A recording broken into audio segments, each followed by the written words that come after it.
Cerita diawali dengan seorang gadis yang bernama Mika sedang berada di dalam sebuah kereta. Sambil memandang langit, Mika mengingat pria yang dia suka saat di bangku sekolah. Scene berpindah saat masih bersekolah 7 tahun yang lalu. Ketika saat itu Mika masih duduk di sekolah SMA. Saat itu Mika dengan dua sahabatnya ingin memakan bekal makan siang mereka.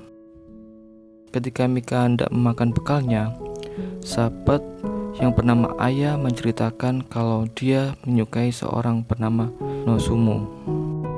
Setelah memakan bekal makan siang mereka bertiga memutuskan untuk keluar kelas. Dan tak sengaja Aya bertemu dengan pria yang disukainya, yaitu Nozumo. Tapi ternyata di sini Nozumo lebih tertarik kepada Mika. Mika pun segera pergi. Tapi secara tak sengaja Mika malah menabrak Hiro. Hiro adalah teman dari Nozumo. Mika yang melihat Hiro seperti berandalan langsung pergi meninggalkan Hiro. Saat hendak pulang, Mika lupa menyimpan ponselnya. Mika pun mencari ponselnya di sekitar kelas, namun tidak ketemu. Kemudian Mika ingat karena tadi siang dia di perpustakaan dan tak sengaja meninggalkan ponselnya di perpustakaan. Saat berada di perpustakaan, Mika mendengarkan suara dering dari ponselnya karena ada panggilan masuk. Kemudian Mika pun segera mencari suara ponselnya itu. Mika menemukan ponselnya berada di sela-sela buku. Saat Mika mengangkat teleponnya, Mika mengira ayahnya yang sedang menelpon, tetapi ternyata yang menelpon bukan ayahnya, melainkan suara laki-laki. Saat hendak makan malam bersama ibunya, ponsel Mika berdering kembali, tapi Mika mengabaikannya. Karena itu dari pria asing yang menemukan ponselnya tadi. Saat tidur ponselnya kembali berdering, dan itu dari pria yang menemukan ponselnya tadi. Karena merasa terganggu, Mika pun mematikan ponselnya dan kembali tidur. Keesokan paginya ponselnya kembali berdering, dan itu panggilan dari pria misterius yang menemukan ponselnya kemarin. Karena penasaran, Mika mencoba menanyakan nama pria itu sekali lagi. Tapi tetap saja pria itu tak mau memberitahunya. Karena seringnya pria itu menelpon, akhirnya mereka berdua sering mengobrol di telepon. Dan hal itu menyebabkan mereka berdua semakin akrab. Suatu hari mereka berdua sama-sama melihat sebuah asap, dan mereka memutuskan untuk memfoto asap itu sebagai kenang-kenangan.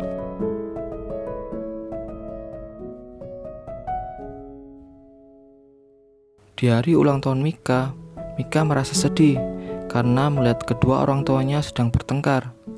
Kemudian Mika pun menuju ke kamarnya dan menelpon pria itu.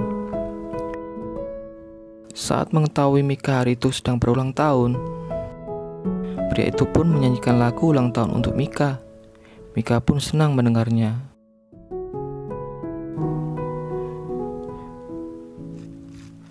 Kemudian pria itu mengajak Mika bertemu di atas gedung sekolah keesokan harinya. Saat jam istirahat, Mika pun naik ke atap sekolah, tapi Mika tak menemukan siapapun di sana. Kemudian Mika dipanggil oleh seorang pria. Mika pun menoleh. Ternyata yang datang adalah Hiro. Sambil membawa bunga, Hiro pun mengucapkan ulang tahun kepada Mika. Tapi Mika masih belum percaya kalau selama ini yang menelponnya adalah Hiro. Hiro pun kemudian mengambil ponsel dari sakunya dan menunjukkan kepada Mika foto asap pesawat di langit yang mereka foto kemarin sebagai kenang-kenangan mereka berdua. Tetapi Mika masih belum percaya kalau Hiro lah orang yang selama ini dia telepon. Mika pun lalu pergi meninggalkan Hiro. Saat di kelas, Ayah bertanya kepada Mika siapa yang selama ini menelponnya. Mika pun menjawab bahwa pria itu adalah Hiro. Salah satu teman Mika berkata bahwa Hiro ternyata sudah mempunyai pacar di sekolah lain. Saat hendak pulang, Mika bertemu Hiro sedang menanam bunga yang dibawanya di atas gedung tadi. Mika melihat semua apa yang dilakukan Hiro. Sejak saat itu, Mika mulai menyukai Hiro.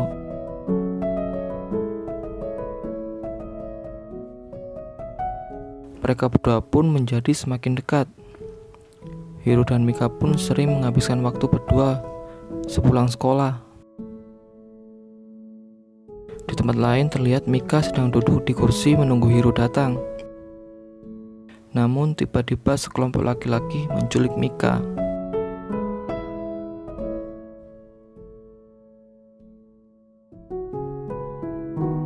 Hiro yang tak mendapat kabar dari Mika lalu mencari Mika dan akhirnya menemukan Mika yang sedang ketakutan.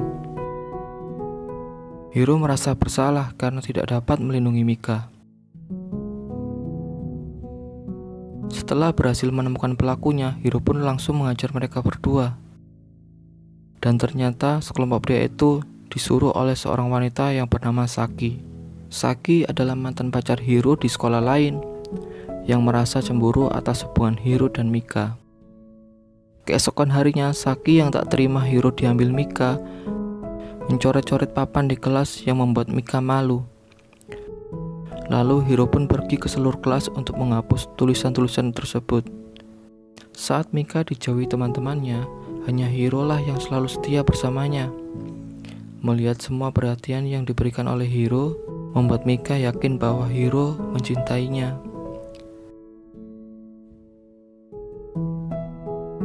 Tak pikir panjang, Hiro kemudian mendatangi kedua orang tua Mika untuk melamar Mika. Tapi ibu Mika keberatan karena mereka berdua masih muda dan Hiro belum siap untuk menjadi seorang ayah. Saat di sekolah, Saki mendatangi Mika dan mendorong Mika sampai Mika terjatuh dari tangga dan mengakibatkan bayi di kandungan Mika keguguran. Tepatnya tanggal 24 Desember. Hiro dan Mika menaruh kenangan bayinya di tempat yang sama, di samping bunga yang ditanam Hiro kemarin. Sekarang mereka menaruh kenangan tentang bayinya di tempat itu. Dan mereka berdua berjanji setiap tanggal 24 Desember mereka akan bertemu di tempat itu untuk mendoakan bayi mereka yang telah tiada. Namun suatu hari tiba-tiba Hiro meminta putus dari Mika tanpa memberikan alasannya. Tapi Mika tetap masih menunggu Hiro. Tepat tanggal 24 Desember tahun berikutnya, Mika datang ke tempat bayinya dan mendoakan bayinya yang telah tiada.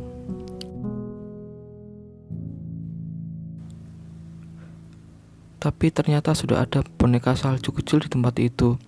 Mika yakin bahwa Hiro sudah datang sebelumnya, dan Mika mencari Hiro tapi tak menemukannya. Di scene lain, Mika didekati oleh pria lain yang bernama Fukuhara. Mika sudah merasa putus asa menunggu Hiro yang tak kunjung datang. Akhirnya Mika memutuskan untuk berpacaran dengan Fukuhara. Fukuhara adalah pria yang sangat baik.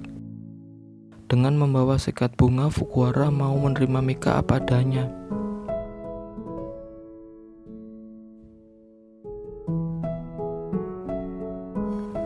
Tepat tanggal 24 Desember tahun berikutnya, Mika kembali datang di tempat yang sama. Diantar oleh Fukuhara dan tak sengaja Mika bertemu dengan Hiro. Namun Hiro dengan cepat berlari pergi meninggalkan Mika. Mika pun mengejar Hiro, namun Mika tak menemukan Hiro di sana.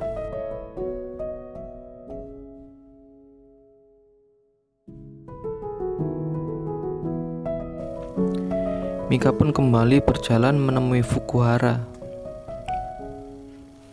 Di tempat lain, Mika sedang berada di sebuah universitas bersama cinta barunya, yaitu Fukuhara. Mika berjanji kepada dirinya sendiri akan mengingat masa lalunya saat tanggal 24 Desember. Tepat tanggal 24 Desember di tahun berikutnya, Mika kembali datang mengunjungi tempat bayinya dan tak sengaja melihat seorang pria, tetapi bukan Hiro melainkan Nozumo.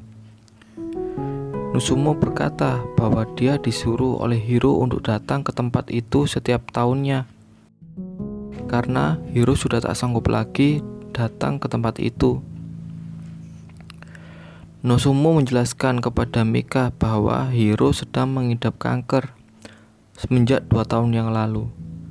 Saat meminta putus kepada Mika, Mika yang mengetahui hal itu kemudian pergi mengunjungi Hiro di rumah sakit. Sejak saat itu, Mika selalu merawat dan menemani Hiro di rumah sakit.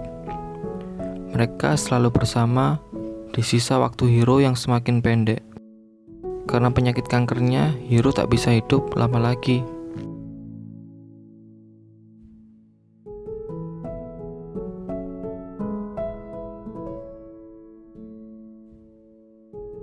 Hingga pada akhirnya tiba waktunya Hiro pergi selamanya meninggalkan Mika.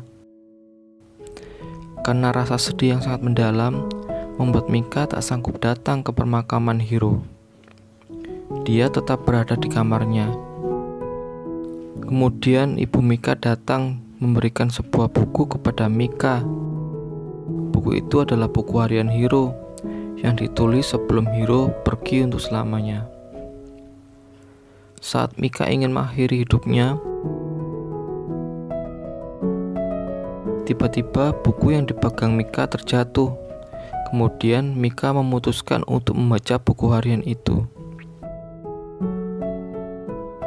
Isinya semua menceritakan tentang Mika.